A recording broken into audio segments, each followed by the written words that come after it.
Aloha and good morning, everyone. It is Tuesday, March 3rd, 2026, and the time is 10:01 a.m. Will the Committee on Budget please come to order? I'd like to welcome to the Chamber committee members who are present, Committee Vice Chair Nishimoto, Council members Kia Aina and Talba. Although remote oral testimony is being permitted, this is a regular in-person meeting and not a remote meeting by interactive conference technology under HRS Section 92-3.7.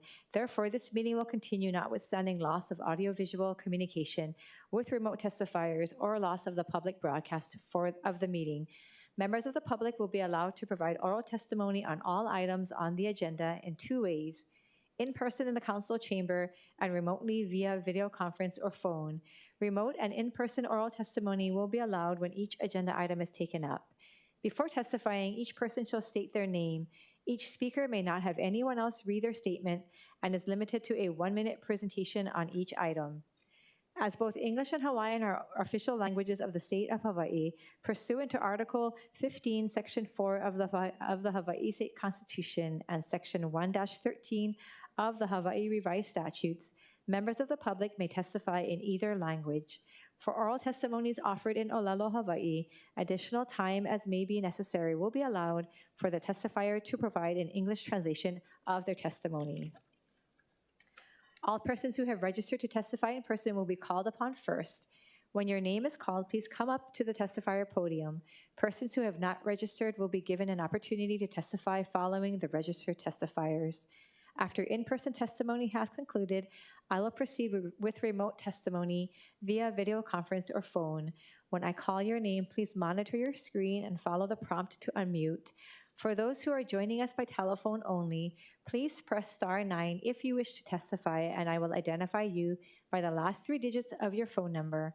When your number is called, please listen for the prompt to unmute and press *6. Some friendly reminders and tips: video conference from a quiet location if possible. If you're also watching the proceedings on Olelo, please mute your television at the time you're called to testify. When the timer on screen reaches 0, please conclude your remarks promptly. Written testimonies, including the testifier's address, email address, and phone number, will be available to the public as described on the posted agenda. And as a courtesy, please turn off or silence all cell phones for the duration of this meeting. We'd like to also welcome to the chamber Chair Waters. Members, moving on to agenda item number 1 for action, Bill 1, 2026, CD1. This bill relates to the establishment of fees and charges for services of the Department of the Medical Examiner. And with us this morning, we have our medical examiner, Dr. Masahiko Kobayashi. Dr. Kobayashi, would you like to just say anything about the bill?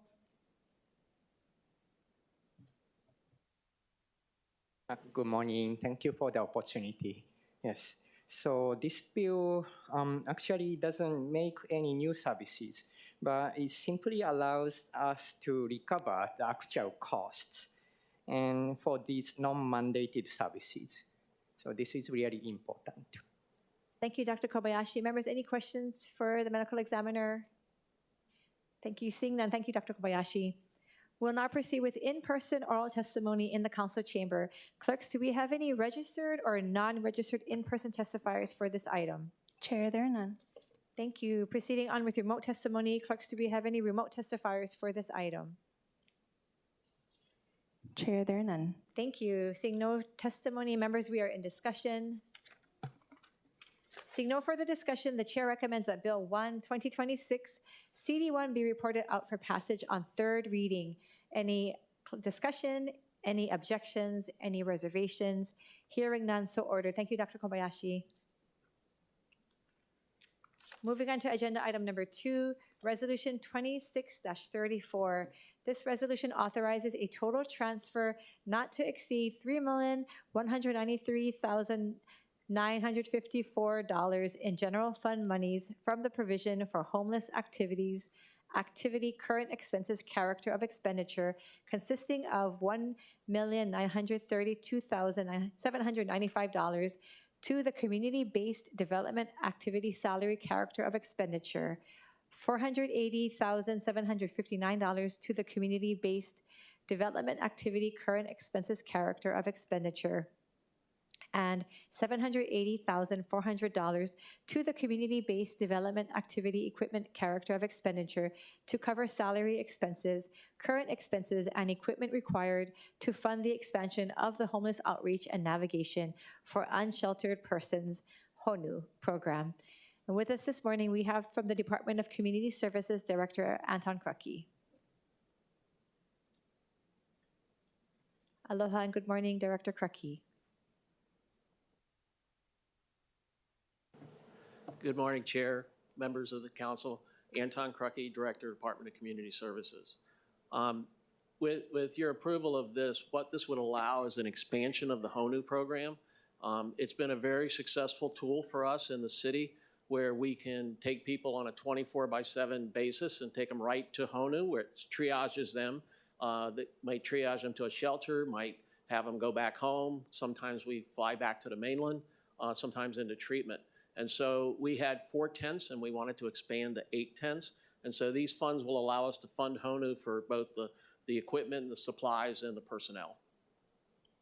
Thank you, Director Krucky. Members, do we have any questions for the Director? Committee Vice Chair Nishimoto, followed by Councilmember Talba. Okay. Thank you. Good morning. I do support HONU. It was in my district a couple times. I think it's a good program. Just wanted to run through this HONU expansion budget justification that's in your packet. First off, so I think there's 41 new FTEs in this that you're asking for. Is that correct?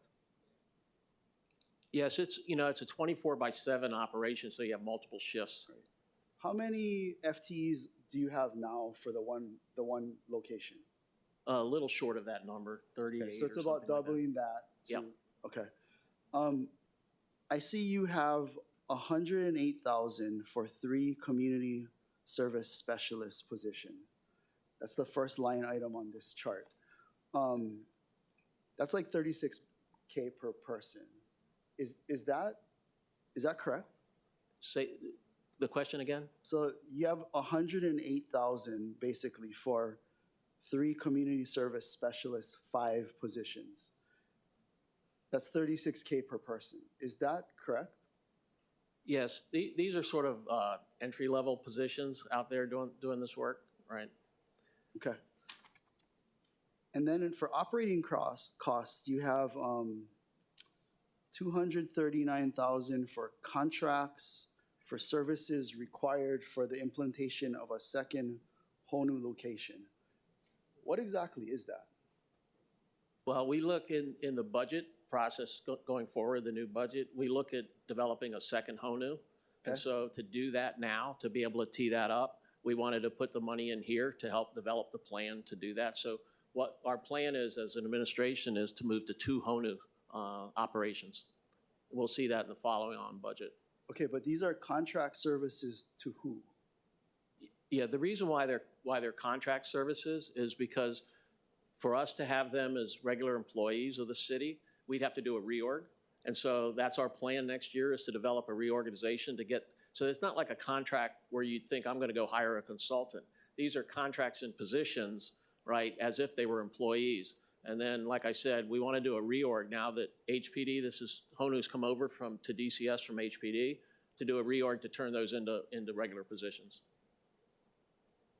Okay, I'm still unclear what this is though.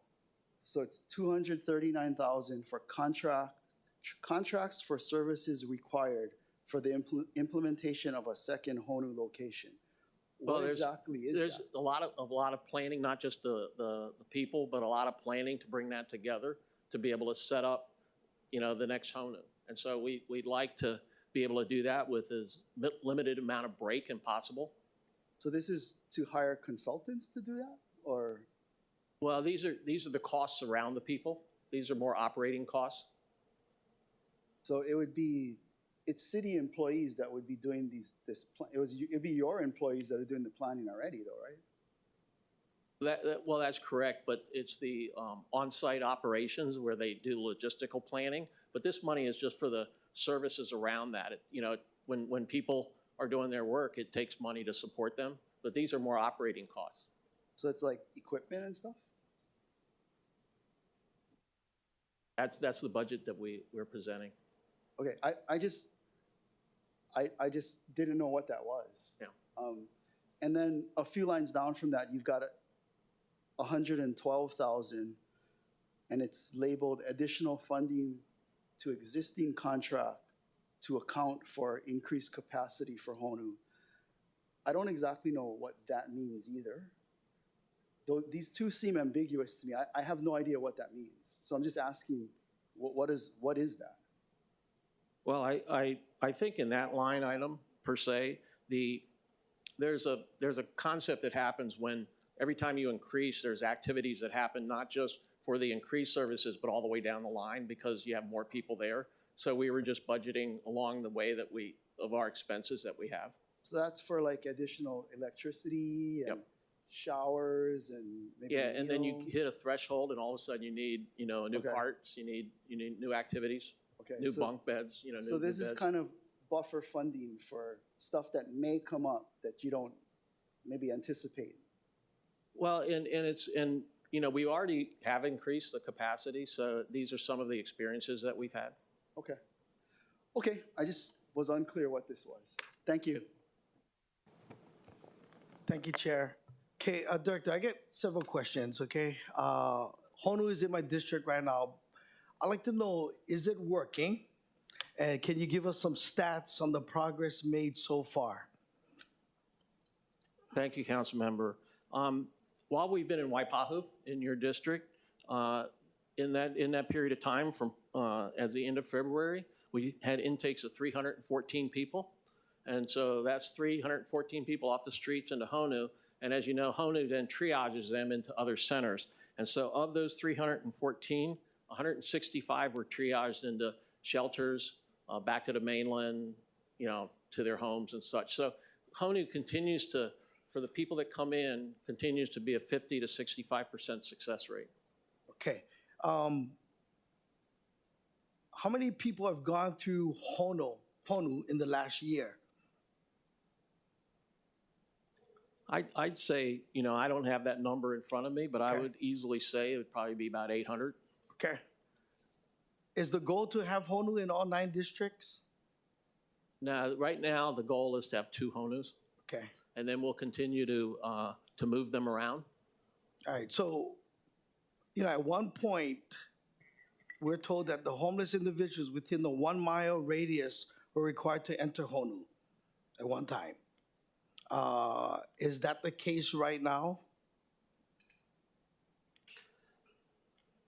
In terms of that requirement, I'm not familiar with that. The familiarity that I have is that when we go into an area, we work with HPD to kind of enforce around that area to bring people in. I didn't know about a line item for that requirement, but we do try to do that. Okay, so, my challenge is, every time there's a point and count, there's about 150, the last point and count in my district. So you service 314 people with 65 out of state, apparently, that you guys service in my area. I can tell you that within not even 20 feet from the HONU, we have encampments along the river. On the right side of HONU Waipahu, there's encampments over there. And I know that you guys are doing your best, but at the same time, I feel like every time there's HONU, and we talked about this, people know how to utilize this service from outside of our district, come in, because 314, you're adding to my problem in the district. And I know until we get solutions to like helping the ones that's in there, some of them in my community have been homeless for over 10 years. They've been inside those bushes for 10 years. So I like to know if they're being helped or people coming to my district utilizing HONU to eat, sleep over, take advantage of because I'm gonna tell you, Director, I went there to talk to some of your employees, and there's a lot of people that come from the mainland. One one of the people that told me a lady came from the mainland from Seattle, was getting $800 in Seattle, comes here, goes to Honolulu, and she gets $2,000 from our state. It's pretty sad because we should be taking care of the people along the stream right now.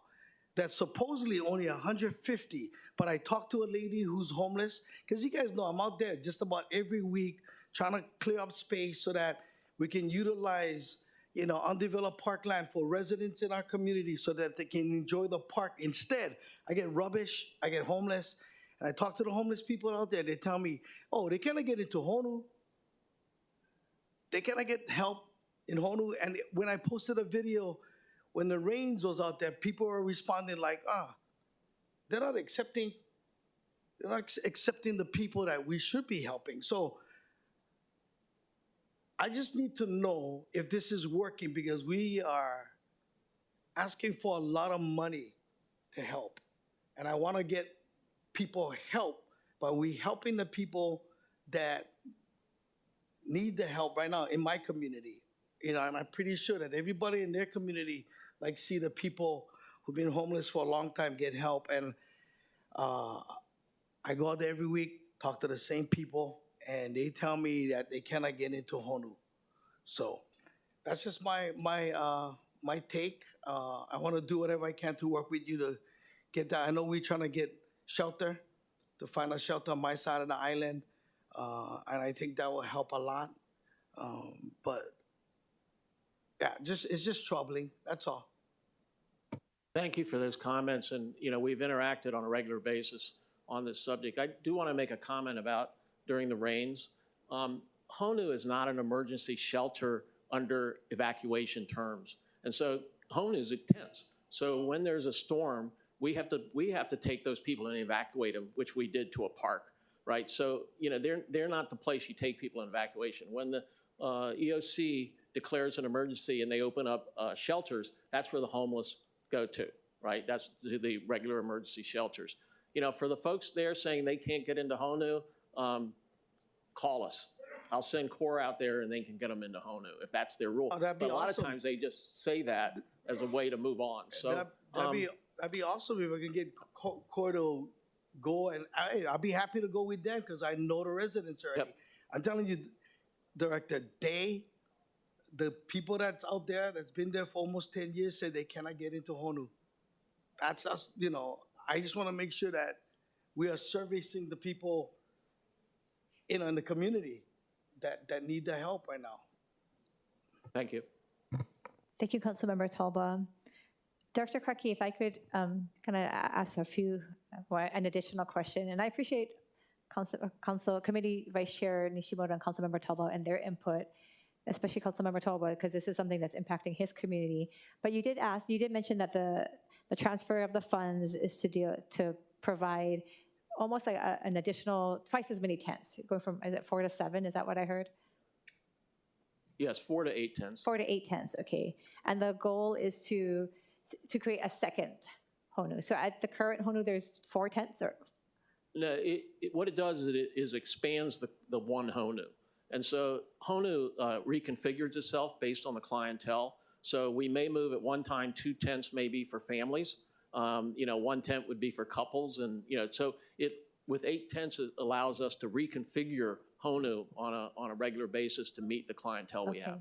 So it's not 2 separate areas on the island. It's the same location. Correct. But just to have a different kind of configurement. Correct. We'll be coming Okay. forward with a plan for a second Honolulu. Okay. But this is not it. This is not it. That's good to know. I was wondering if this means that in the current 4 tents, it's capacity, because this will kind of help Councilmember Talba with his need to have people in his community getting into the program versus being on the streets.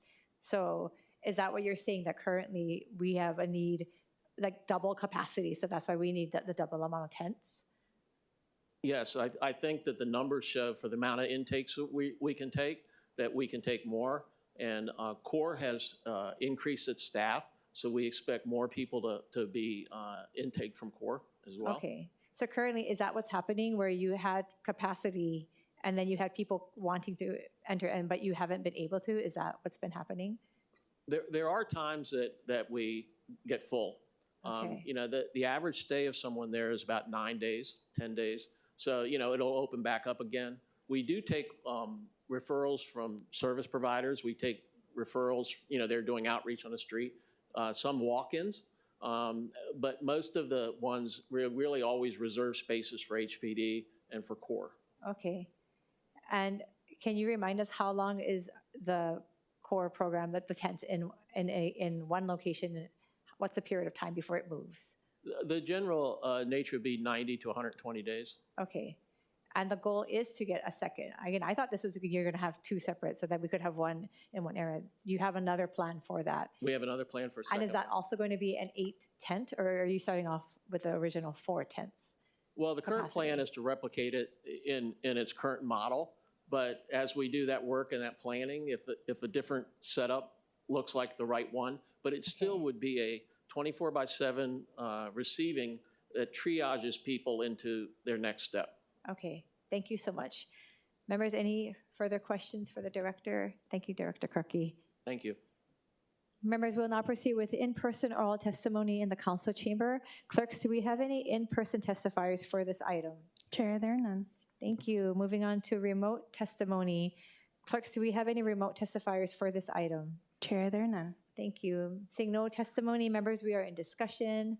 Councilmember Tolba. I just wanted to say thank you. I know that the city and county and everybody at Honolulu is doing their best to take care of our community, and there's so much work to be done. And I just feel like the community, and I think everyone in general is burnt out by the situation. And, you know, I feel like a lot of people are just taking advantage, and I feel like we're enabling a lot of times. That's all. Just expressing my views. Thank you. Thank you, Councilmember Tolba. Seeing no further discussion, the chair recommends that Resolution 26-34 be reported out for adoption. Any discussion, any objections, any reservations? Hearing none, so ordered. Moving on to agenda item number 3, Resolution 26-36. This resolution approves the City and County of Honolulu's 32nd Year Action Plan for the Community Development Block Grant, Home Investment Partnerships, Emergency Solutions Grants, and Housing Trust Fund programs, authorizing its submittal to the U.S. Department of Housing and Urban Development. And with us again this morning, we have from the Department of Community Services, Director Anton Krupke.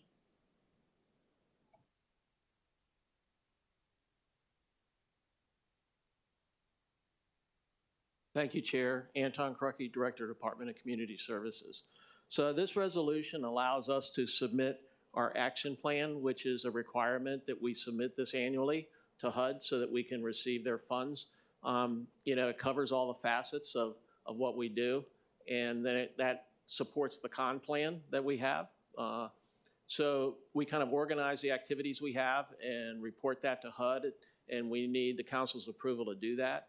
I will say that looking forward, that most of the federal funds seem to be about flat on a year-to-year with some fluctuation. These programs should execute well. You know, you never know with the federal landscape, but they should execute well. Probably the only change coming up that's significant is the HOPWA program, which is for people with AIDS. And there was a survey done in a population study, and when that happened, the state of Hawaii didn't have the population necessary for the funds, or the island of Oahu didn't have the population necessary for the funds to come directly to the city. And so what will happen is funds will come to the state, and then we'll apply to get the state to transfer some of that money to us. But the other program is more or less intact, and I'd say we've done a pretty good job of administering CDBG, the home programs. And you know, ESG and home and those, a lot of these programs, there's committees that we put this out to and we administer them, and they're the ones that help us with the choices.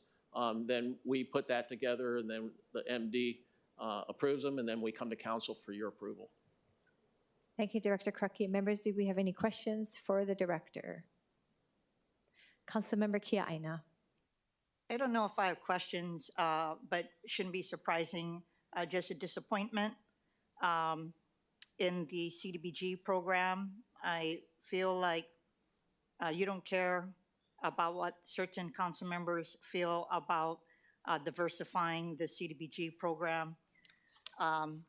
you know, I see you guys try to constrain administrative costs for certain agencies to the 20%, but a great majority of the funding for this program is still for the administration of DCS programs, right? BFS, 1.36 million.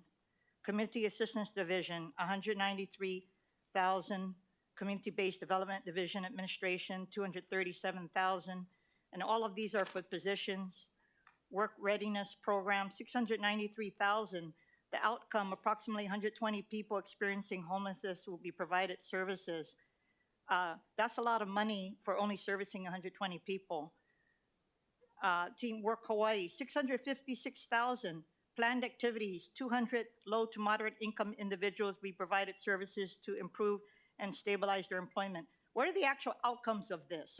So you know, it's good to just create justifications, but I just am, I have long questioned the utility of CDBG funds for a lot of these city programs. You have Parks and Recreation.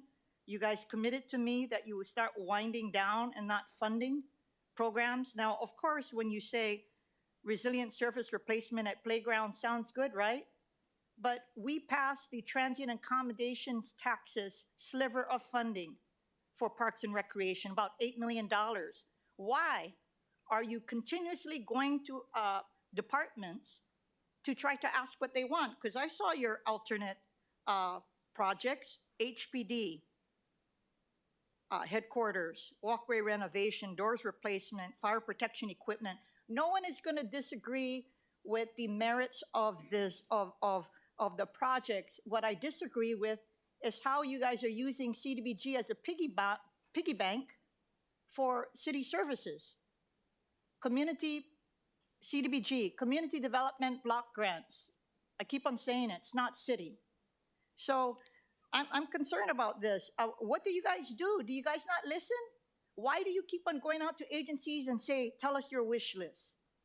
We have the Climate Resiliency Fund, right? $8 million. We have the Transient Accommodations Tax, $8 million.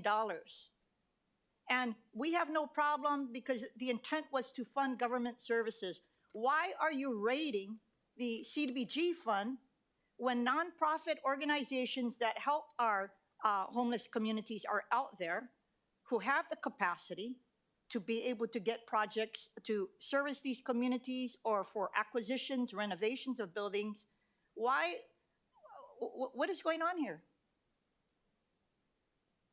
Council member, I'm not really in agreement with the total of what you said. I think that that situation was the case when one was we were diverting, we had money that were city projects and we weren't making timeliness. And I think DCS and working with Budget and Finance have really pivoted that. And when you look at this year's awards for CDBG, they all went to service providers. No new awards went to city. And we were able to make timeliness, which is the second year in a row we've been able to make that, and we haven't done that previously. So I think that the management of the program is intact. You know, you could talk about the different pieces where the support of the employees to administer the program, but the program's quite has a lot of pieces to it. HUD has a lot of requirements in it. Transactions do, but we were able to finish the last transaction now before May, and I think the program is running well, and it's focused on service providers. All the new awards are all to service providers. So what is the percentage in your plan here that's going to go to service providers? Well, I don't have that percentage in front of me. I can provide that list for you, but at the same time, I would say that all the new projects that we did in this year's CDBG all went to service providers. Then how come you guys don't, for the members, you guys know which members are interested. Why don't you provide that to us in advance? I still recommend that this resolution not move forward, and I'll further elaborate in discussion. But how do you explain the Department of Parks and Recreation? Why would they be getting funding out of CDBG, $700,000? I would have to get back to you on that. I would have to look at all the numbers and when that was originally submitted into CDBG. It wasn't a current submission, but I can put together that report for you. No more questions. I'm just Okay. saying, why do I have to go look for all of this information? This is my 5th year. I bring it up all the time. So I would prefer that this not move forward. We get all of the accurate information. And thank you for saying that you believe that I probably don't have a full totality of the picture, but how am I supposed to have it? Am I supposed to create my own narrative, or are you supposed to help me understand it better? And if you did, your staff is not doing a good job in making sure that I understand it. Thank you. Thank you, Councilmember Kiaina. Members, any further questions for the director? Councilmember Nishimoto. Thank you. Just a couple of questions to clarify things. I see there's 5.1 million in CDBG funds to acquire one or more properties to provide services to the public. Where exactly are these properties? I don't have that line item in front of me in terms of which property attaches to which number. Okay. I can certainly get back to you on that. Okay, it just says acquisition for one or more properties, so I was just curious where these things are, or if there was a plan on what parcels you were looking at? So it can take two roads, council member. One can be, we can find a property that we think that the city would buy, and then we would present that to DHLM to do the transactions, and it would all go under the HUD rules that they have, and we would buy that property. And the way we've done it before is we understand the concept of a service provider is delivering social capital to the community, and so we lease that property to them for a very favorable rate. The other path can take is a service provider themselves has articulated a property, and we have a history of awarding there, and then they come to us and they propose a property, and then we award the money to them to do that. CDBG is complicated. If the person, a property's for sale and they're trying to close, and yet HUD requires, all these steps to go through, sometimes we don't meet it. And so we're very careful to try to get ourselves in a position where we can help that service provider meet the deal that they're trying to do. And we've started on some creative things to do that. So I don't know that particular line item. We can get back to you and tell you which property it is. It could be undetermined at this point. Okay. One other question. So you guys have $413,000 in home funding for CHDO projects. I believe that you need 15% in there, and I think this is less than 10.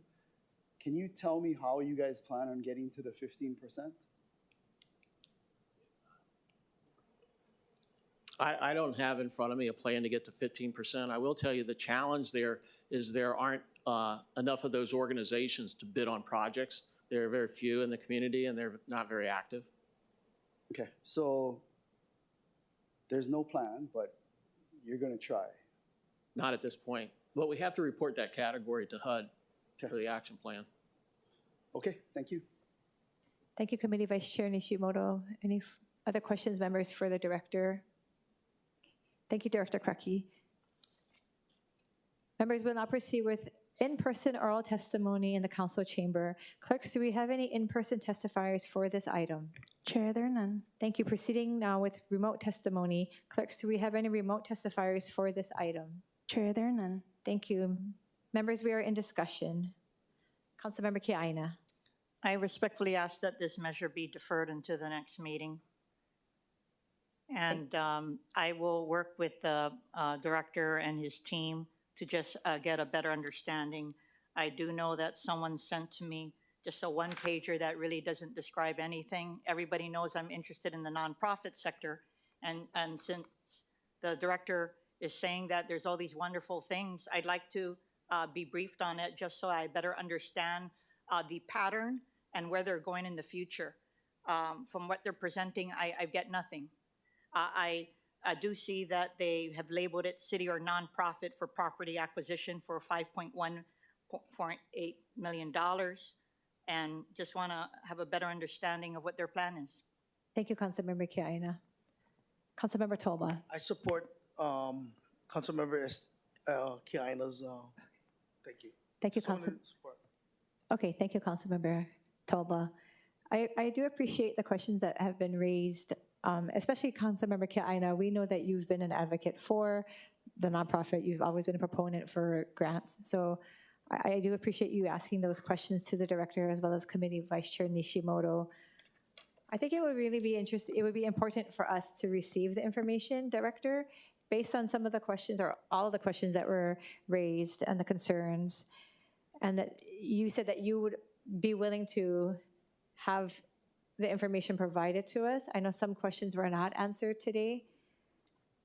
So that being said, I will agree with at this time, the importance of not passing this through. Therefore, the chair will recommend, in order to give you more time to work on getting the information to the members, especially to Councilmember Kiaina, I'll recommend that action on Resolution 26-36 be postponed to a date and time to be determined by the chair. Any further discussion, any objections or reservations? Hearing none, so ordered. Members, moving on to agenda item number 4, Resolution 26-37. This resolution approves the write-off of the delinquent and uncollectible accounts owed to the city. And with us from the Department of Budget and Fiscal Services, we have Deputy Director Carrie Castle, as well as from the Department of Community Services, Director Anton Krucky. Good morning, Deputy Director. Good morning, Budget Chair Okimoto. Carrie Castle, a deputy with Budget and Fiscal Services. Here to answer any questions with respect to the resolution for the write-off of uncollectible accounts. Thank you, Deputy. Members, do we have any questions for Deputy Director Chair Waters? Thank you. Good morning. Good morning. Okay, Resolution 26-37 is asking the City Council to approve writing off debt for 3 debt holders, or correct? Correct. One is the liquor law violations, amounting to approximately $4 million. Another one is roads and sidewalks, Department of Facility Maintenance, another $4,000. And then the big one, Eva Homes LP, $1,282,606.70. Is that correct? That's correct.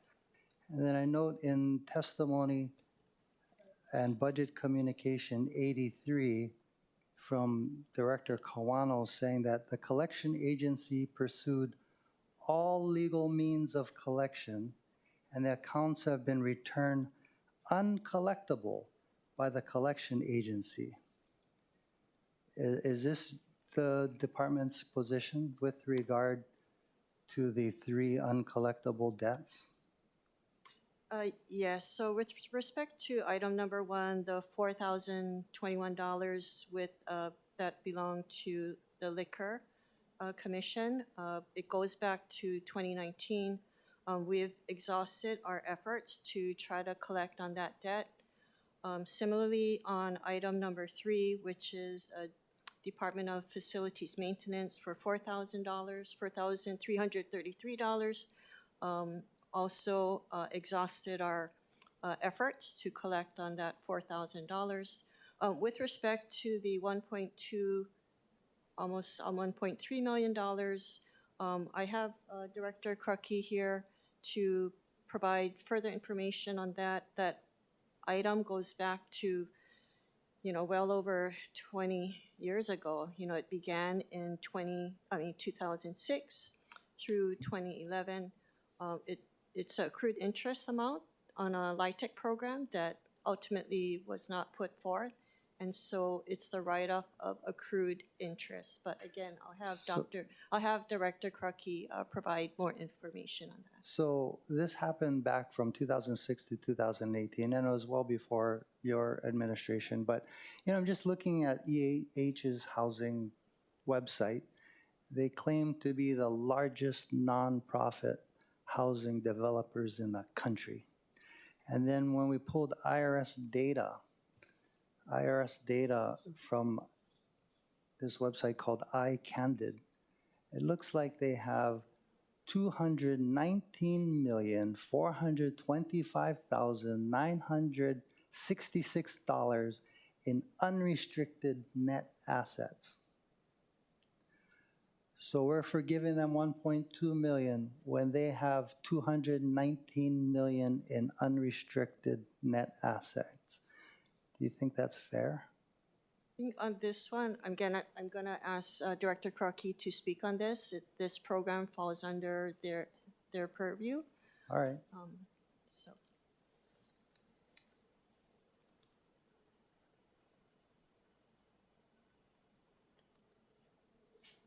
Thank you.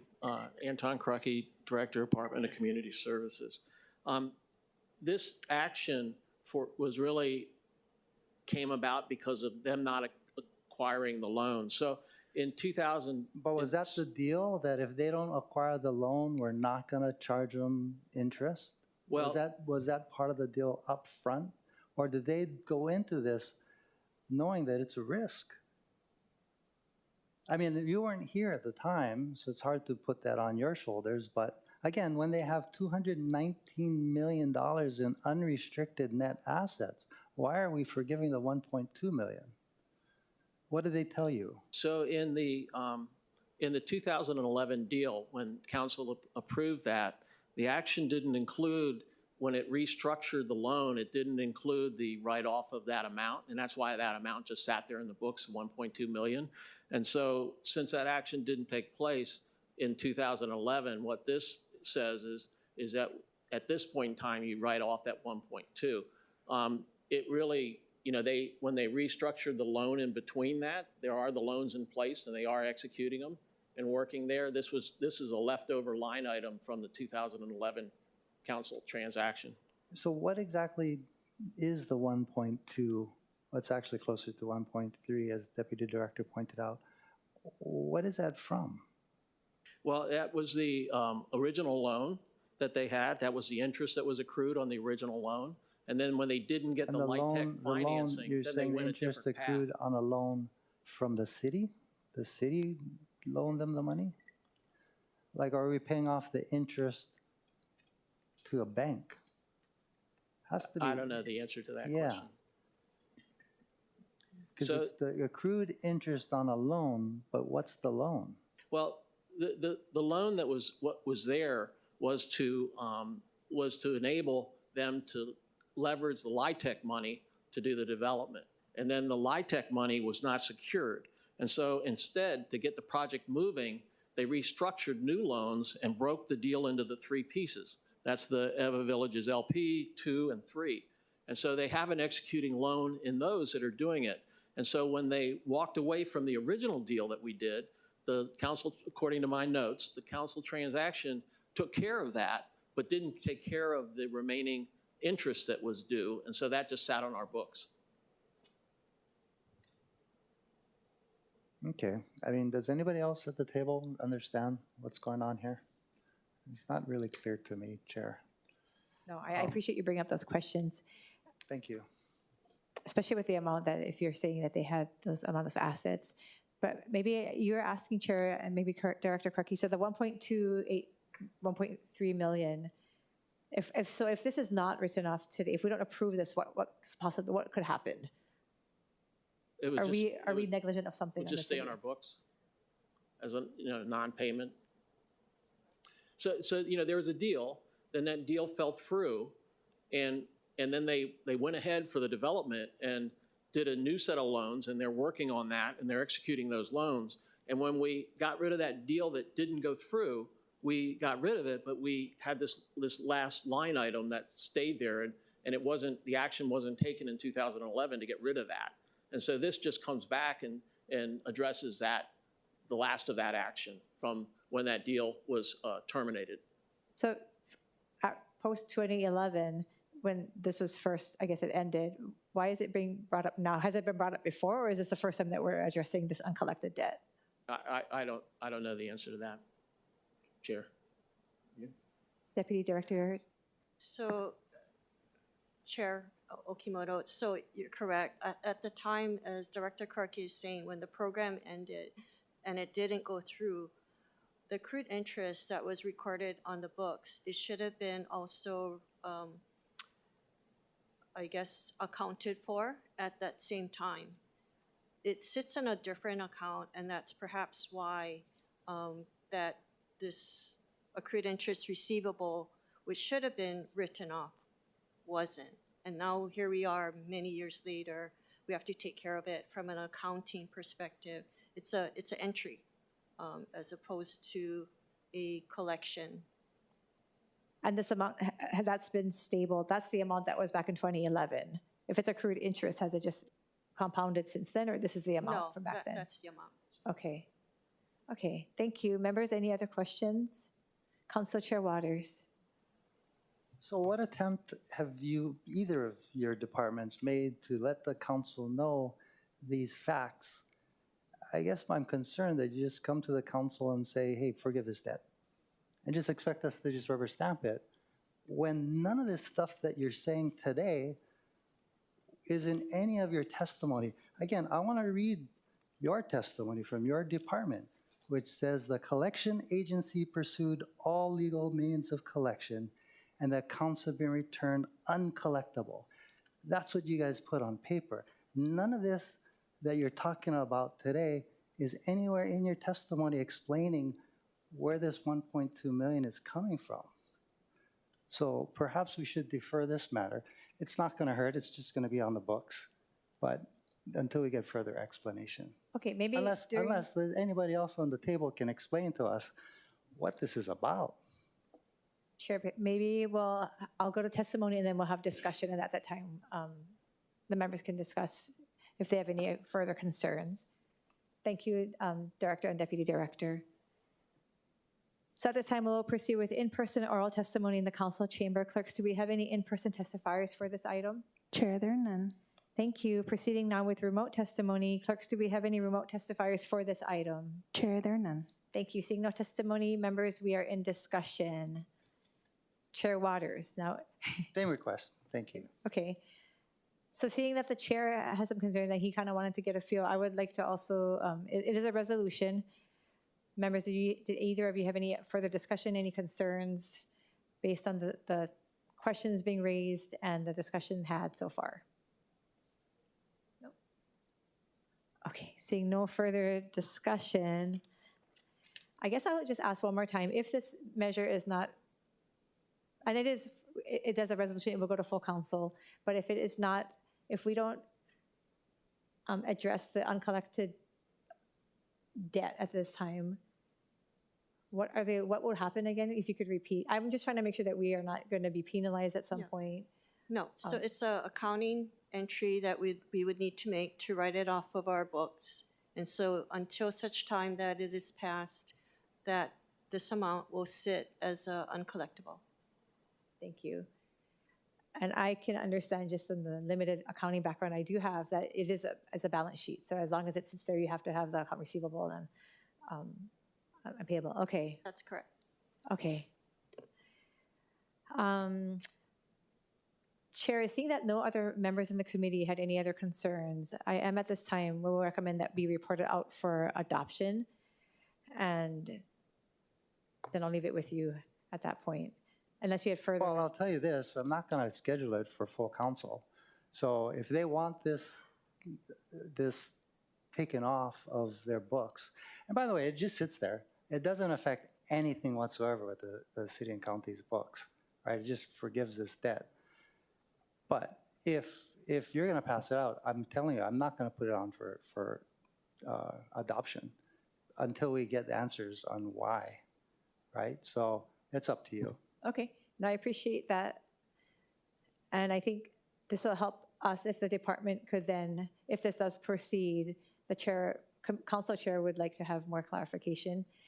I just wanted to make sure that we weren't going to be negligent in any way. But I will recommend that this measure be reported out for adoption. Any further discussion? Yeah, Oh. I mean, it won't be what was the word you just used, that we'd be delinquent? That's That- not even, yeah. not even a possibility. Okay. That's not a concern. It shouldn't be. We're just forgiving these people who owe the city money, right? That's what we're doing. We're forgiving these 3 entities who owe the city money. And by, And the main concern is the 1.3 million, which is a larger amount. well, they don't even give us information on the other 2 as well, which is problematic. Kind of similar to what the argument that we had a few minutes ago with not providing this information to the council, just expecting us to rubber stamp it. That's my overall concern.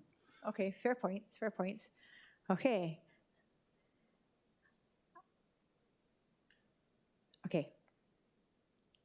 Chair, Chair Waters, I understand your concerns. And really quick question, Deputy Director, how often do you guys, I would assume it's annually, because in other areas this is annually, how often do you come to the council and have these uncollectible account debts before us where we would have to approve them? Is this just an annual Yeah, thing? this is an annual write-off that we ask council to approve. So was this So- these amounts, this specific amount from 2006 to 2011, was that brought before the council last year? To my knowledge, no. We regret that it hasn't been provided beforehand. We, in our Treasury Division of Budget and Fiscal Services, while we handle real property tax collections and as our primary collection, we rely on departments to also handle their respective accounts receivable. Budget and Fiscal Services should definitely provide oversight to those departments and make sure that we are also on top of it. So I regret that we haven't put this forth earlier in terms of presenting it for a write-off. Thank you, Deputy Director. I do think that with the concerns being raised, and I did have some just slight pauses after Chair Waters shared, I would like to see what we can be doing better with the communication, because from my understanding, again, with the limited accounting knowledge I have, this is done annually where you have write-offs.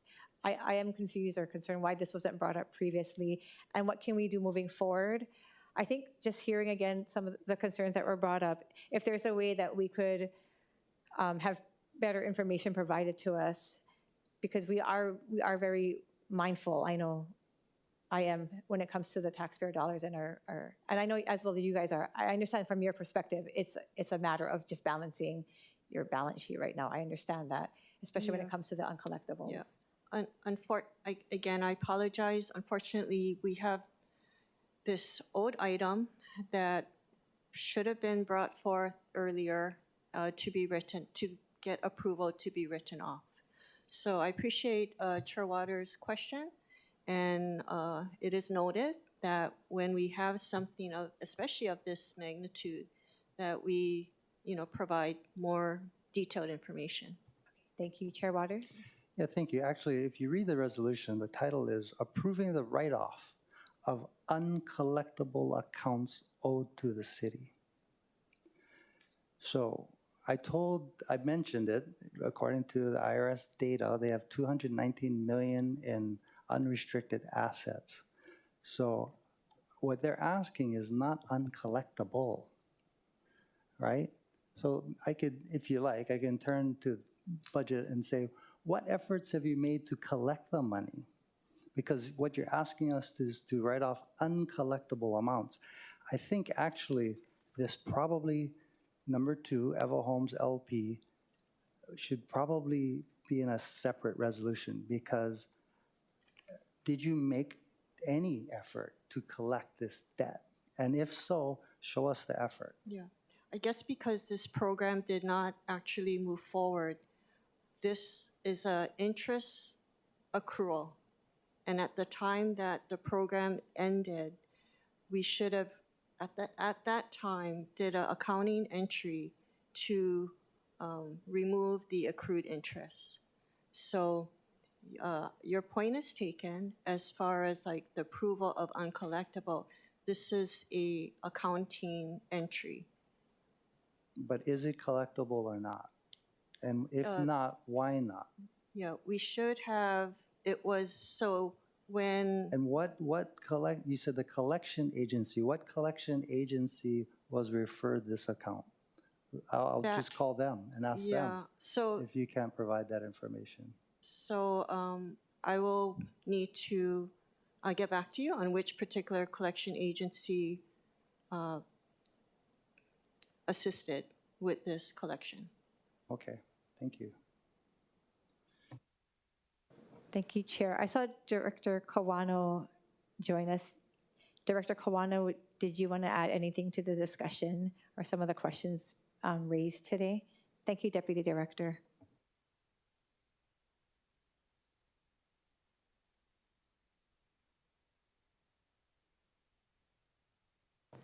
And Director Kawano, this is based on the Resolution 26-37.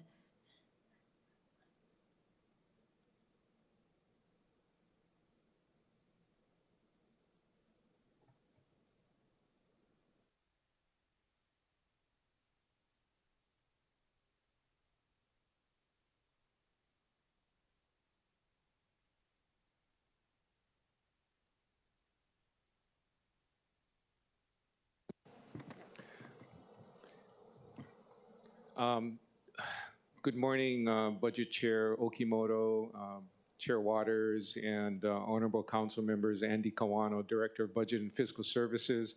I really don't have any more to add to Deputy Director Casso's testimony. I'll have to say that my understanding of the situation is that there was a financing a long time ago that fell through. It was a LIHTC transaction. And in my mind, what had happened is the city, the finance team, recorded accrued interest receivable. And when the deal fell through, there was really nothing to collect from, no one to collect from, because the transaction didn't happen. So if anything, what should have happened is that many years ago, when the deal fell through, there should have been a discussion to clean things up at that time. I did ask DCS if they're aware of any more transactions like this that would have to be brought to council's attention, and they said no, this is the only one of this type and size. We can do more research and submit something in writing if that makes more sense, but there's really nothing to collect at this point in time. Chair Waters. Yeah, thank you. But the resolution says approving the write-off of uncollectible debts owed to the city. So maybe this particular situation should not be a write-off of uncollectible debts, because you're saying it's uncollectible when EAH has $219 million in unrestricted assets. So, and in your testimony, you say the collection agency pursued all legal means of collection. So, you know, did you try to collect it and it wasn't collectible? Or it's just something that we should go back and look at and get rid of, but it's not an uncollectible debt. You know what I'm saying? I mean, I'm just... Chair Waters, can you clear as lead me to possible. what you're reading? What page? Yeah, your February 23rd, 2026 Budget Communication 83.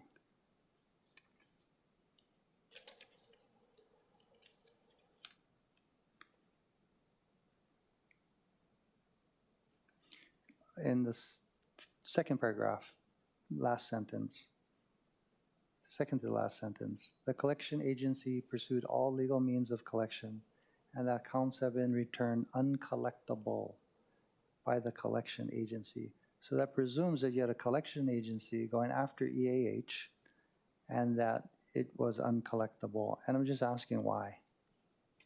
Why was it uncollectible?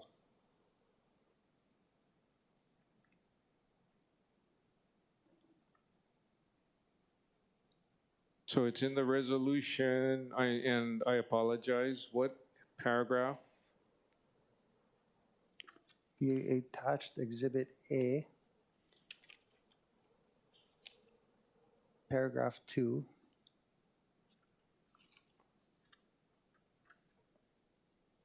Director, this is the letter from the department. Okay, I see Exhibit A. I was looking at the resolution. But I guess part of the problem is none of the stuff that your department testified today is in the resolution or your testimony explaining any of the stuff that we're hearing today.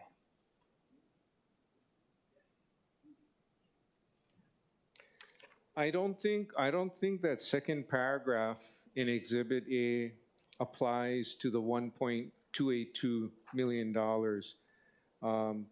My understanding is what's documented in the specific sheet that references the contract number, and there's a footnote 7, there's a write-off code saying interest accrued should be written off in recognition that their anticipated LIHTC award was not received. I think what we could have done a better job of is in Exhibit A, specifically tick mark, what the collection agency activity related to. Because I don't think, in my mind, I don't think we would engage a collection agency to collect on accrued interest that the city booked, the city recorded, that's more accurate, on a deal that fell through. There's nothing to collect from. If there's no LIHTC financing, there's nothing to collect from. So I think our documentation could have been better and clearer, more specific as to what was done, and we can submit something in writing to clarify. Yeah, I think that'd be helpful. And I apologize, Chair Waters. No problem. I just think it'd be more helpful if we knew exactly what was going on, because it sounds like, according to your testimony, there's an uncollectible debt when that may or may not be true. So, Chair, if you want, you could go ahead and pass it out today. I'm going to hold off on putting it on for full council, pending your and my discussion on Okay, what's going I'll on. definitely do that. We'll clear things up. All right, Thank you. Thank you, Director Kawano, and thank you, Chair Waters, for the line of questioning. And I appreciate you being willing to work again with the department. I haven't gotten the sense that anyone else in the committee, it sounds like we could go either way, but if you're okay, again, because after it passes through here, if it does go through here, it will lay with you, and hopefully the discussion can continue. Yeah. If you prefer that we hold it, I am okay with that as well. I think that the discussion between you and BFS, is really important to answer the concerns that you have. Yeah, that's fine. Your inclination was to pass it out. That's fine.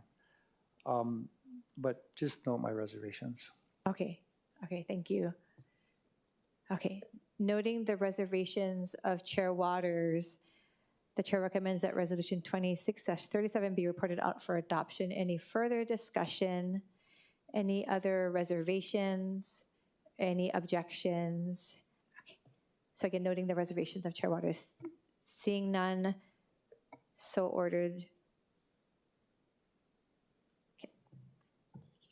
Moving on to agenda item number 5, Resolution 26-46.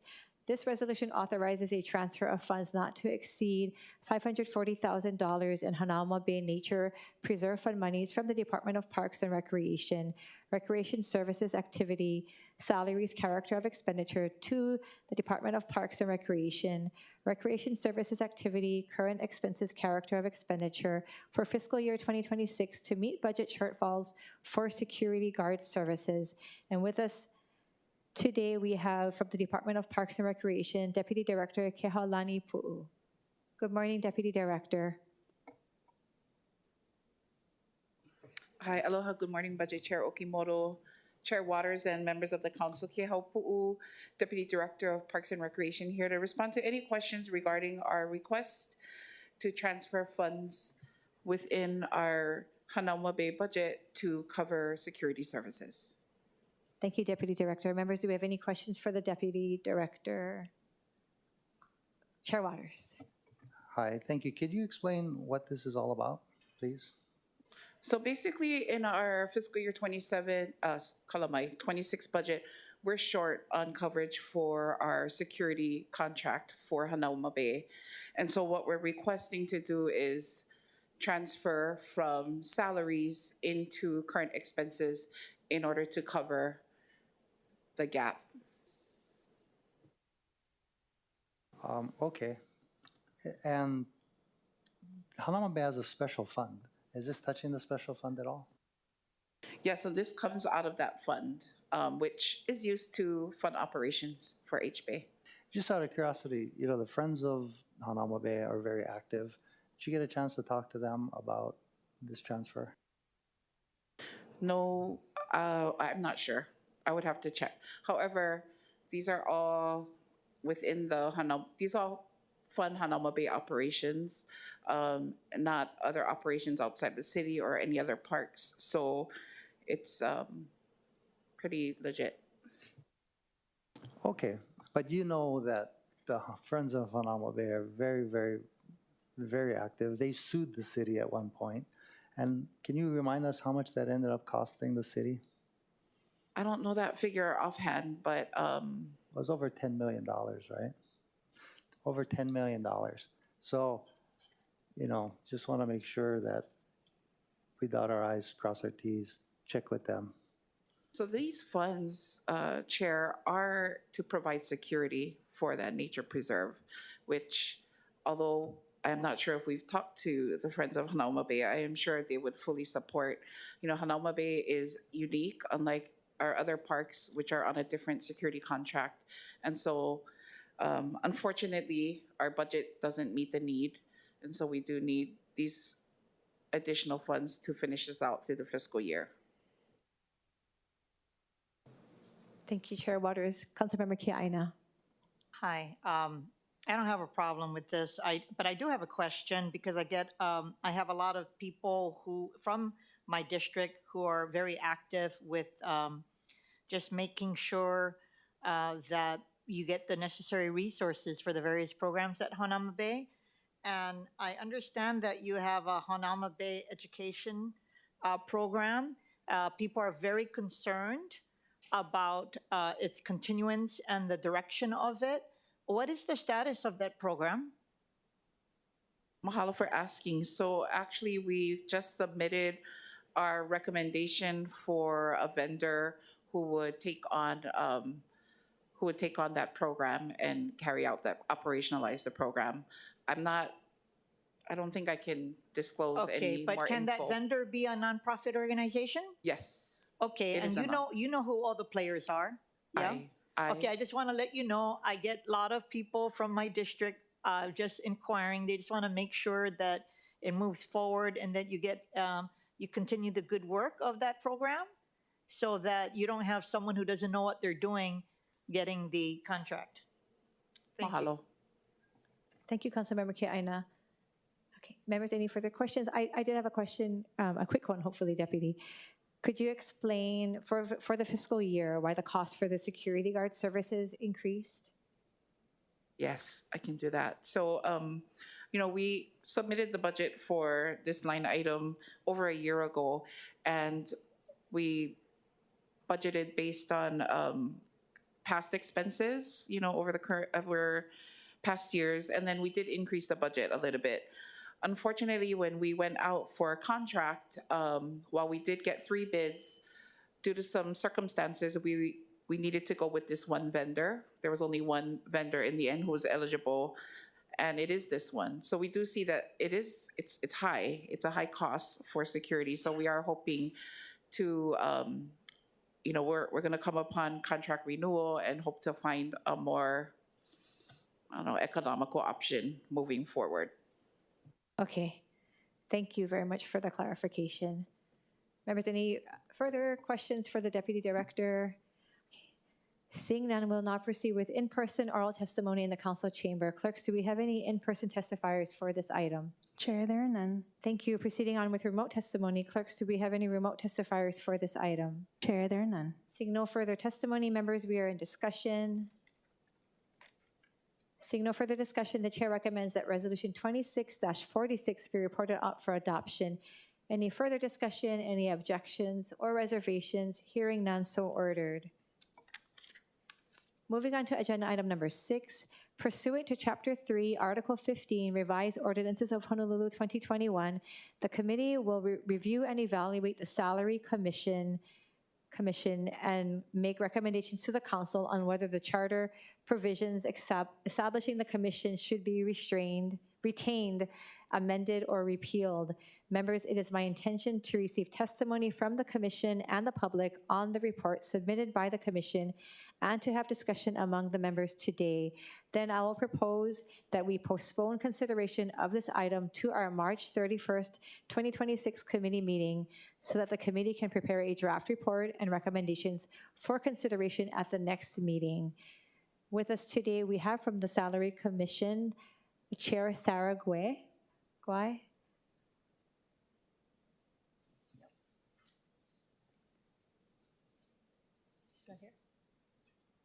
Okay. Is there anyone here from the Salary Commission? No. Okay.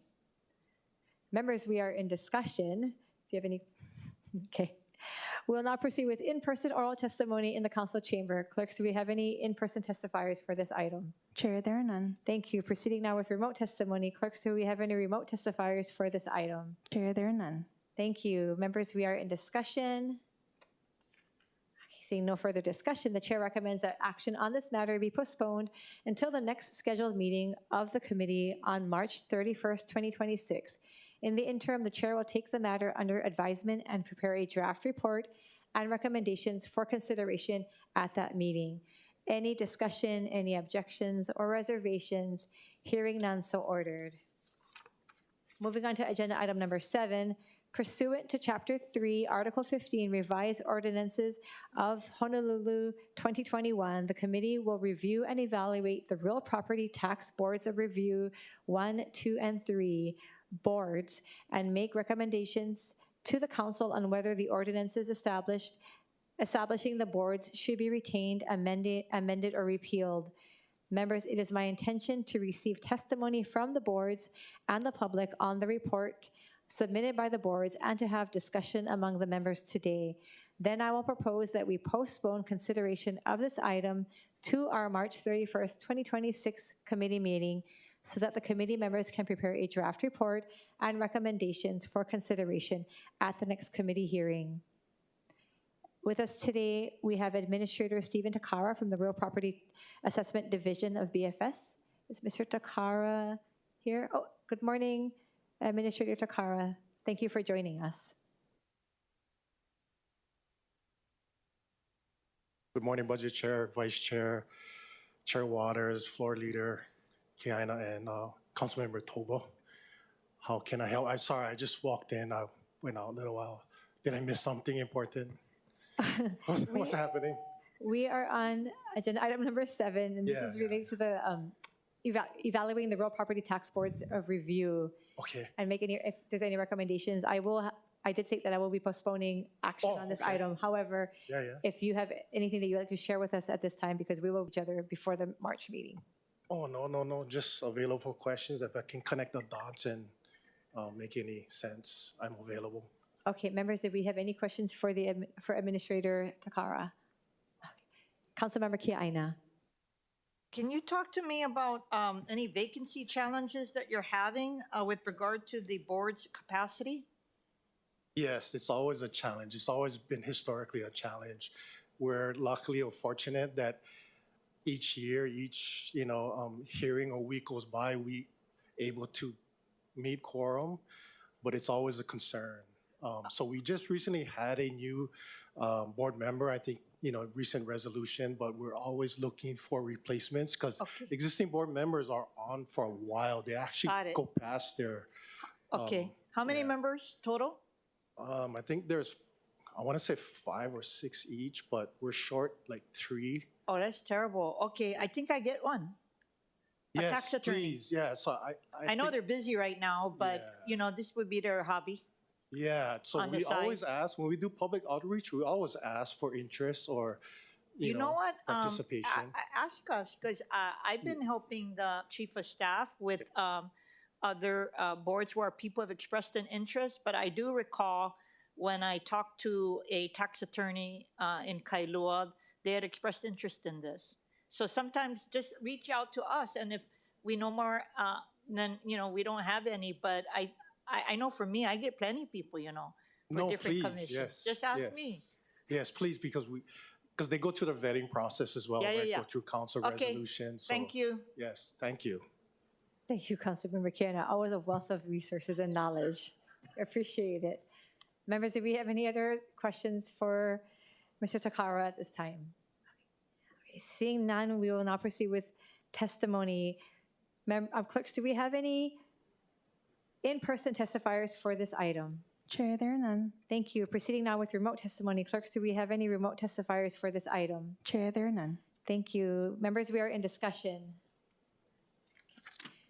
Seeing no further discussion, the chair recommends that action on this matter be postponed until the next scheduled meeting on the committee on March 31st, 2026.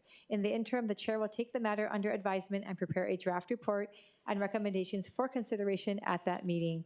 Any further discussion, any objections or reservations? Hearing none, so ordered. Moving on to the the eighth and final item on our agenda today.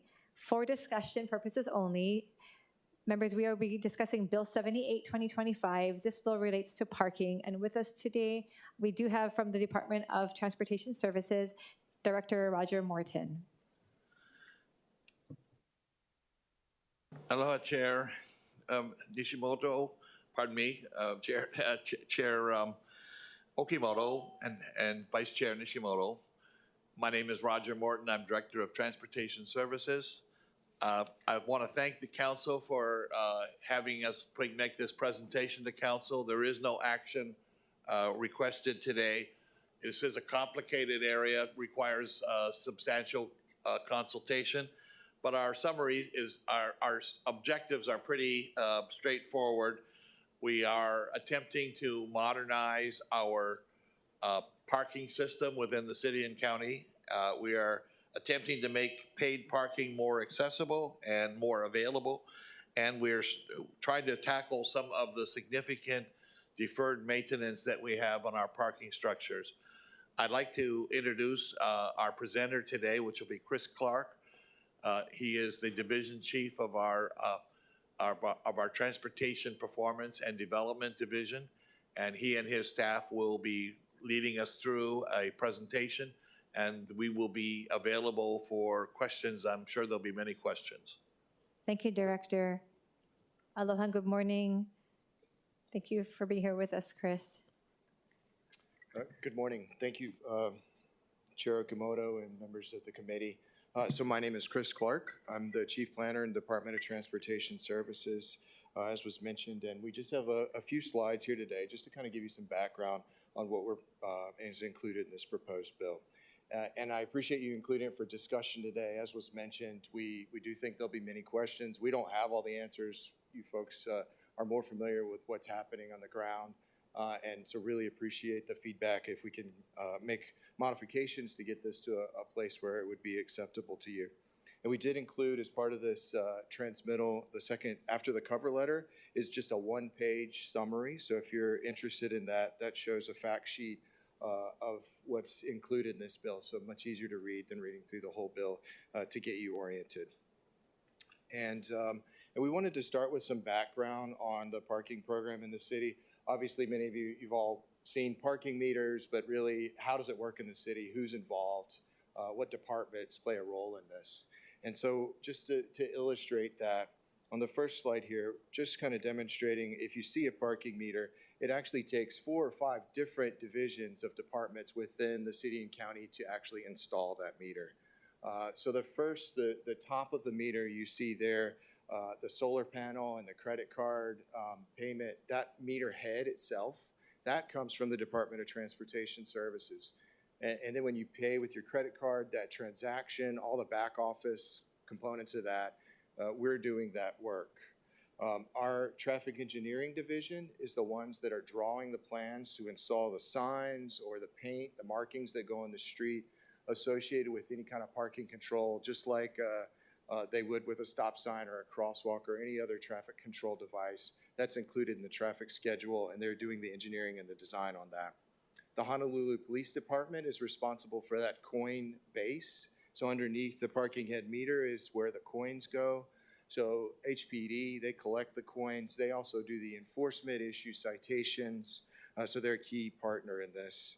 And then Department of Facility Maintenance, they install the post, and then they are responsible for the actual asset itself. So the curb, the asphalt, the actual parking area, the Department of Facilities Maintenance maintains. And we appreciate City Council. You can go stay one slide back.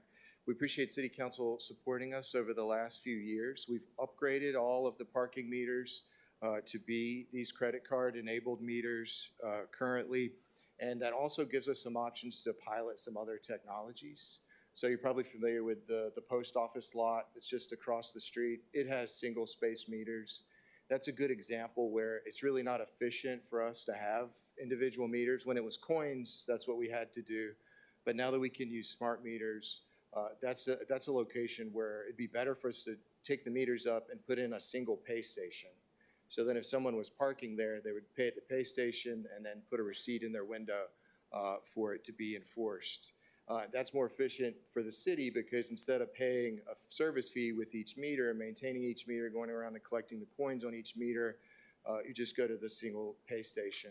It's a benefit to the customer and to the city. These upgraded technologies also enables us to try to pilot electronic citations. So the meter itself has a sensor to know if there's a car there or not, and it's recording that data. And it also knows if the meter is paid or not. So at any point in time, HPD could have a handheld device, and they would know exactly where there are hot spots of meters that are occupied but not being paid. And so while we're doing that, we'd also like to be able to allow them to issue citations electronically. So have that device print out the citation, save them from handwriting it, make sure the customer can see it, and then allow that data to be uploaded to the judiciary on a daily basis instead of someone have to look at it and type it all out.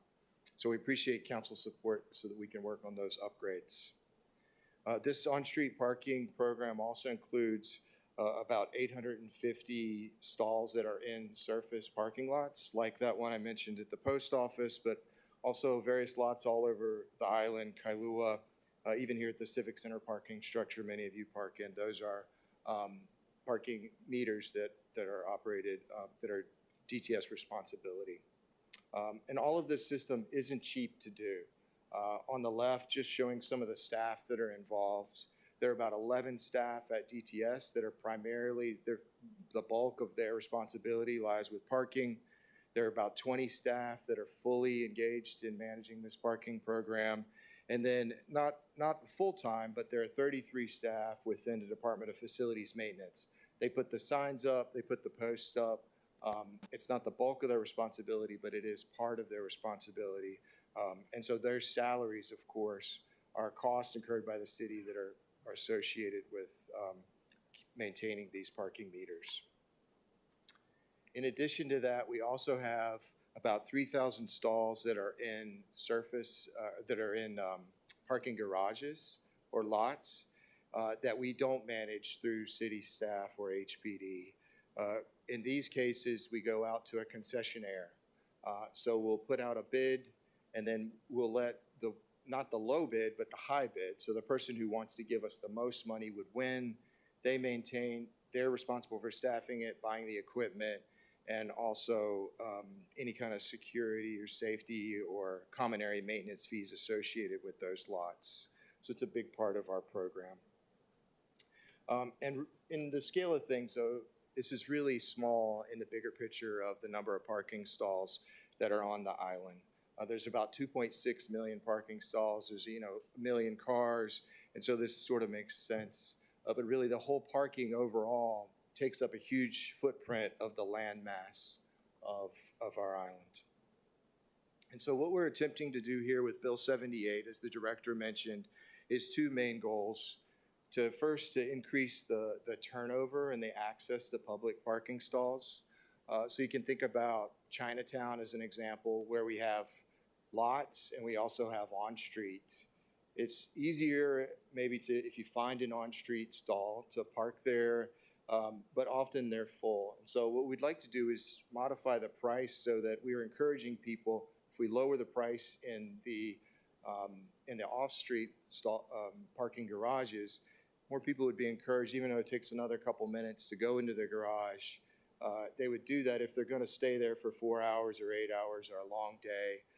And that would leave the on-street stalls for people who are only there 15 minutes or an hour. Maybe they're just running in to get something close to where that helps support the businesses. But we can use the price to help motivate customers in that way.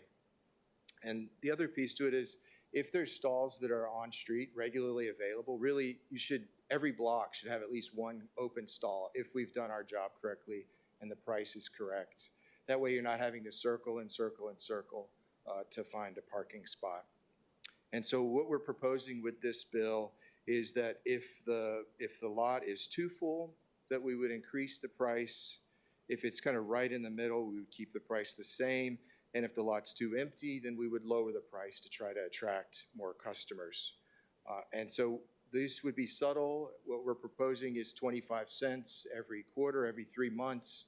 We would make an adjustment based on these percentages and adjust 25 cents to try to reach an equilibrium. The other main goal of this bill is to try to reinvest these funds into deferred maintenance with the facilities. There's about $100 million in deferred maintenance. These garages, many of them are 40 or 50 years old. They have major maintenance that needs to be done on it. And so we'd like to, instead of, right now, really what you're doing is using property tax to fund some of these liabilities. Instead, we think that the users of the facilities should help take on the burden to maintain those parking garages. And so we'd like to make sure that there's revenue in order to do that. And so next, we just wanted to illustrate some of the technology upgrades that have been in place. As you've probably seen, you can now pay not only with a credit card at the meter, but you can pay through an app remotely. You can also text to pay. You see the orange sticker at the bottom. So text to pay has been very popular. We piloted that in Waikiki. Just use your cell phone, text, tell it what stall you're at, and you can pay in that way. And so this is some of the technology upgrades that we've been able to do to help make it easier for customers. And just kind of illustrate what we were talking about when we look at how we'd like stalls to be available. This is just across the street.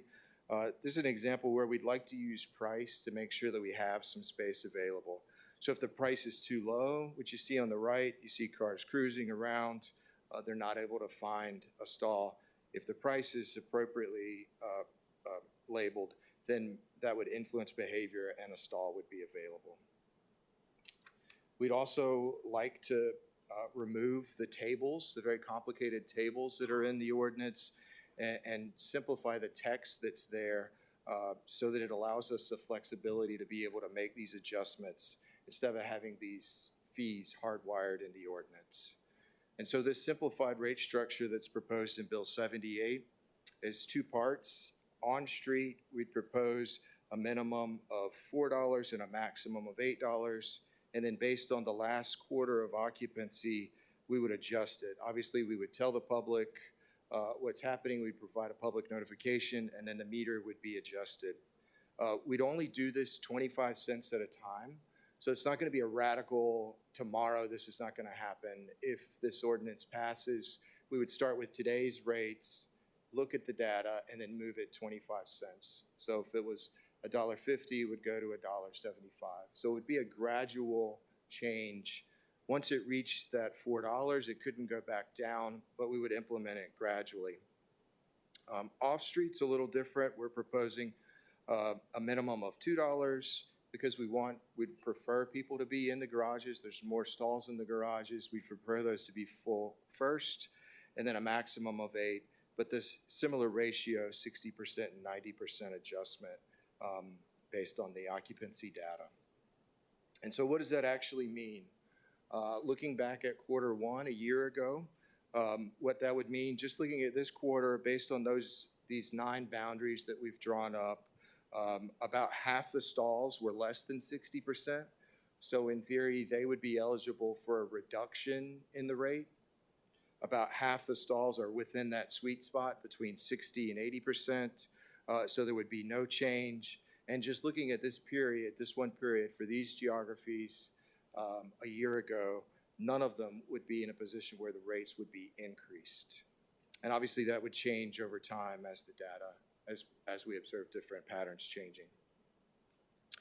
We also want to make sure that we've had a lot of construction in our parking garages. We have health, life, and safety issues related to sprinkler systems, lighting, safety, doors, gates. So we're trying to make those improvements to the best we can, maybe $1 million in CIP a year, but we're way behind. And so we'd like to have more funding to be able to make, especially Chinatown, downtown, make these garages more comfortable, safe, secure, so that people want to park there. And then you might ask, if we have the data, we know if the stall is occupied or not, paid or not, what does that actually mean? Where are people paying to park? And so in the next slide here, just looking back at the data for the same period that I talked about, the first quarter of 2025, the two areas, Kalihi and in the financial district, in those areas were very high non-compliance. So between 60 to 70% of people parking there just didn't pay.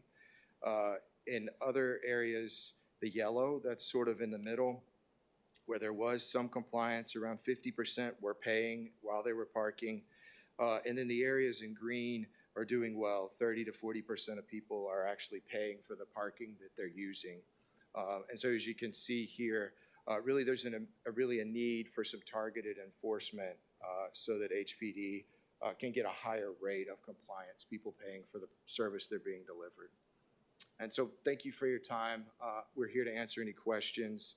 We do appreciate you helping us. As Director mentioned, we'd like to modernize this rate structure, make sure we can make more stalls available at the time you need it, in the place you need it the most, and tackle some of our deferred maintenance. So thank you for your time.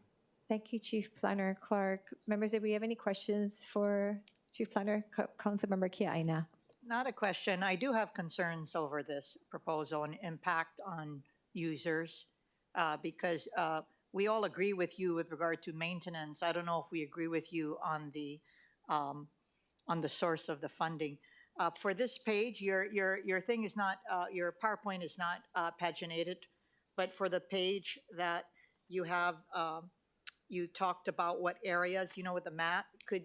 I can't even read the key here. Can I get a enlarged copy of this? Because you went into detail about the various areas from the last quarter on, you know, and so if you're trying to explain it, it would be good if we could actually see the picture.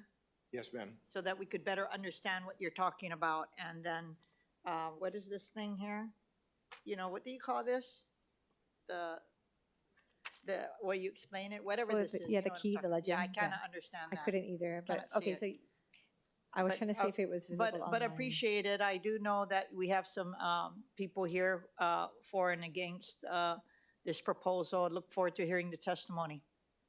Thank you. Thank you, Councilmember Kiaina. Okay. I had a quick question.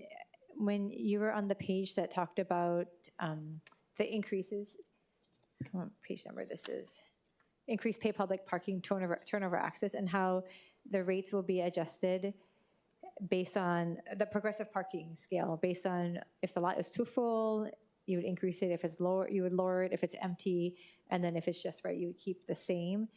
And so if you can explain how that works, like if I'm a driver and I go and I park and is there a way to know when the rates would be increased? Is how will the public be notified? Is it just after they're done and they get the amount that they owe, or will that be made aware before they park their vehicle? They would absolutely know before they park. So this is not surge pricing. It's not going to change rapidly at 5 o'clock or something. What we're proposing is every 3 months. So we'd look back at the last 3 months' data. We would provide a public notification, and then the method of payment, either the parking meter or the pay station they go to, before they even park, they'd be able to see the price that they would pay at that particular point in time. Okay, but it could be possible, given the notification after the several-month study, that you do say from this time to this time, this is a rate, and then from a certain time to this time, it's a rate, or it would just be by location? This whole block will be a specific rate, no matter, regardless of the time? Yeah, so every 3 months it would change, and then when they pulled up, they would see the new rate on the parking meter. I understand that. I'm just saying, would you change the rates based on the time of the day? We know that during work hours or during the business to busy times, would that rate be different versus early morning and late at night? So in the parking garages, in the off-street lots, we do that today, actually. So we do have some incentive programs where at certain times of the day when the lot's not used, we would reduce the rate. And so we'll continue to do that. In the lots? In the surface lots and garages. But that's not going to be how the meters work? The meters, at this point, what we're proposing is it would be the same rate all day. Okay, okay, thank you. Okay, seeing no further questions for Chief Planner Clark, thank you so much. We'll now proceed with in-person oral testimony in the council chamber. Clerks, do we have any in-person testifiers for this item? Yes, Chair, we have 2 standing by. Okay, thank you. Ms. Leong, if you would like to go first, I think, and then followed by Micah Munakata? Okay, thank you. Good morning, Chair Okimoto and members of the committee. I'm Jolie Tokusato, Local 5. We do strongly believe in public transportation, and we consistently testify in favor of public transportation.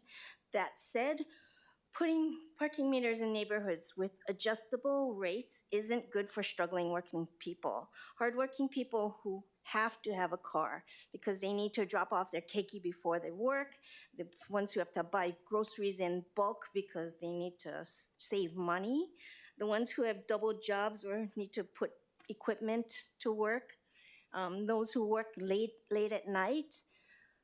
Putting meters in neighborhoods isn't a good idea unless you live in neighborhoods with big lots, or if you live in a beach or fancy park neighborhood where you want to keep people from enjoying surfing or the parks or whatever. This will benefit only those who can pay to reserve stalls. So the only thing I liked what he said was that the new technology, so you don't have to run to meters all the time, right? That's great. But you're nickeling and diming us to death. Remember, your friends and family have to park there too, you know? And so please defer this bill. Thank you very much. Members, if you have any questions for the testifier, Councilmember Kiaina. Thank you. Thank you for coming to testify.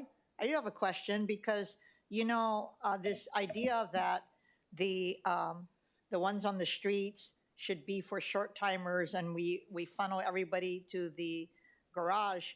I, for one, try to avoid a garage at all costs. It's actually, as a wahine, for some of these areas, especially in the evening, it's dangerous. And so what's your mana'o on just in general, all ages, the public sentiment about where they could park? Should they have the freedom to park wherever they want? You know what, right now we're getting nickel and dime to death, you know, and if I have to go somewhere, I have to think about if I have to pay in a public, parking structure, how much is it gonna cost? You know, all of those things I have to keep in mind as a working class person. So, you know, I don't want to have more parking meters. I think it's great in the places where there's businesses and everything, that's fine. You know, you expect, but then having to always figure out, oh, should I go and park in this building or is it street parking? How much is it today? How much is it gonna be? That kind of thing is just not cool for people like me. Thank you. Okay. Thank you, Councilmember Kiaina. Okay, thank you. Next testifier, Micah Munakata from Ulupono Initiative. Thank you, Chair, members of the committee. Micah Munakata here on behalf of Ulupono Initiative. We strongly support this measure. I think we can all agree that the status quo just isn't working right now. There's a lot of frustration when it comes to parking in our neighborhoods, and a lot of folks that like the last testifier mentioned, the first worry is, where do I park? Well, what this bill looks to do is really hit at just that point and really start to create a system of modernized management that allows for stalls to be available when we go places.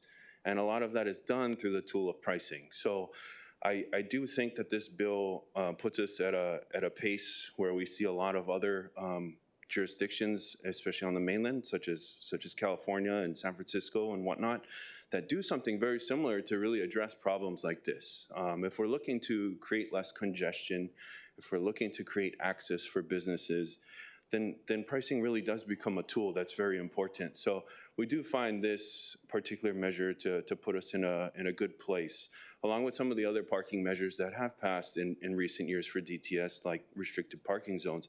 I mean, this is just another tool to really help with our on-street parking and our garage parking off-street surface lots. So again, we really do appreciate the committee hearing this bill. We look forward to it moving through the legislative process, and thank you very much, Chair. Thank you, Mr. Munakata. Members, any questions for the testifier? Okay. Seeing none. Members, we are back in discussion. Is there any further discussion? Oh. I will take a really quick pause back. I almost forgot to mention that we have to take oral testimony, so we'll now proceed with remote testimony. Clerks, do we have any remote testifiers for this item? Chair, there are none. Okay, seeing no further testifiers, members, we are in discussion. Councilmember Kia Aina. Is it appropriate? Unless we talk later, I wanted to talk about the upcoming budgetary process and make some comments. Can I do that now, or shall I do it later? Okay. Perhaps at a different, after you power this, right? Yes. After you finish this, Yes. okay. Okay. Any further discussion on this measure?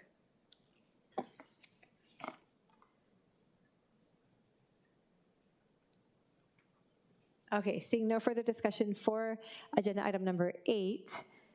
Thank you again, Department of Transportation Services. Councilmember Kia Aina.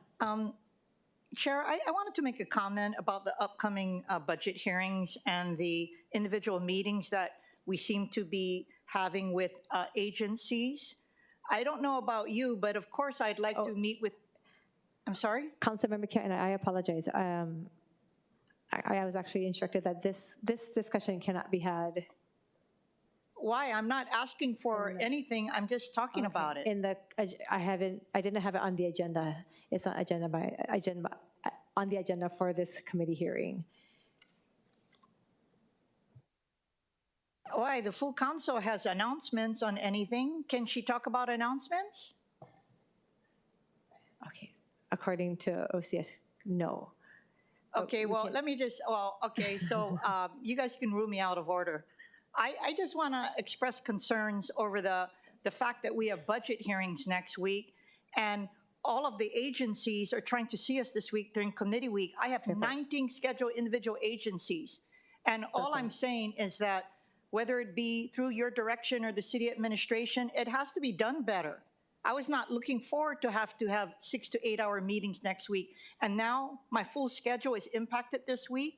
All I'm asking is in preparation for next year that we do a better job, because there were certain agencies who were very proactive and didn't wait around last minute, but I have 19 individual meetings on top of our schedule, and I just wanted to express concern. Thank you. And hope that the city administration could work on this so we would be better prepared next year. Thank you. Thank you. Members, any further discussion? Okay, seeing no further discussion, mahalo everyone for attending and participating in today's meeting. There will be no further business. This meeting is adjourned.